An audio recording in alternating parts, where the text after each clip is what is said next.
कुछ कहानियां समय के साथ धुंधली पड़ जाती हैं, लेकिन कुछ रूह में बस जाती हैं। साल 1817, टेनेसी का रेड रिवर इलाका।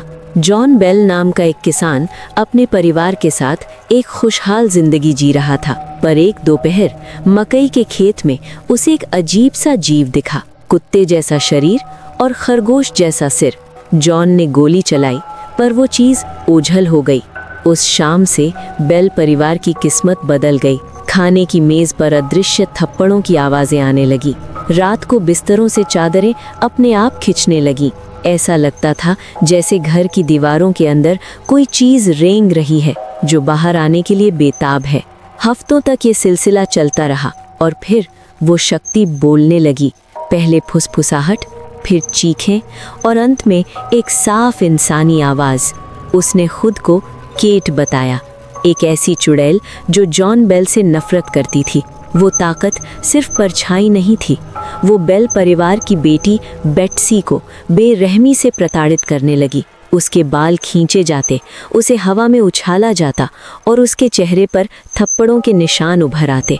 पूरे टेनेसी में ये खबर आग की तरह फैल गई, यहाँ तक कि जनरल एंड्रू जैक्सन, जो बाद में अमेरिका के राष्ट्रपति बने, अपनी सेना के साथ इस पहेली को सुलझाने आए। लेकिन जैक्सन की बहादुरी भी जवाब दे गई।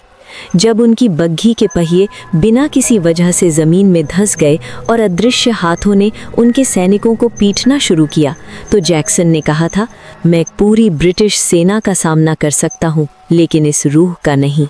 जैसे जैसे साल बीते, जॉन बेल की सेहत गिरने लगी। वो शक्ति उसे हर पल कोसती रहती थी। तुम मरोगे जॉन, मैं तुम्हें चैन से नहीं रहने दूंगी। दिसंबर 1820 की एक ठंडी सुबह जॉन अपने बिस्तर पर बेहोश मिला।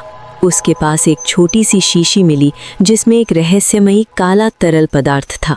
जब घर के बिल्ली को वो तरल चखाया गया तो वो तुरंत मर गई। कमरे के कोने से एक डरावनी विजयी हंसी गूंजी। मैंने जॉन को वो दवा दे दी है। जॉन बेल की मौत के बाद उसके जनाजे पर भी वो आवाज़ गाने गाती रही और हंसती रही। ये अमेरिका के इतिहास का एक लौता ऐसा मामला है जहां किसी आत्मा को कानूनी रूप से एक इंसान की मौत का जिम्मेदार माना गया है।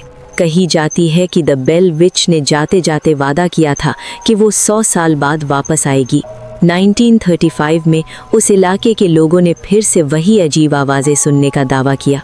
आज भी एडमविल की उस पुरानी गुफा के पास सन्नाटा पसरा रहता है।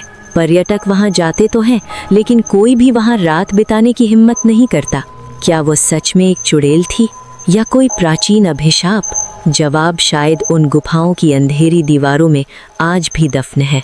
अगली बार जब आप अंधेरे में किसी के फुसफुसाने की आवाज़ सुने तो पलटकर मत देखना, शायद केट वापस आ गई है।